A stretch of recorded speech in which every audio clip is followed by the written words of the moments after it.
I'm Jia Siddiqui and you are watching Saiwan News HD.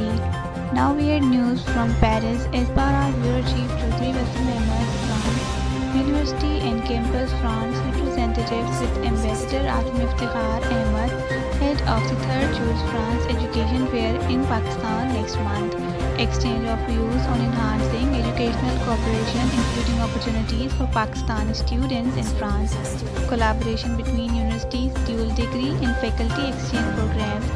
The ambassador welcomed steady increase in number of Pakistani students in France in recent years and looked forward to two-way programs include student exchange, joint research and educational seminars. Pakistan was also interested in cooperation in vocational training.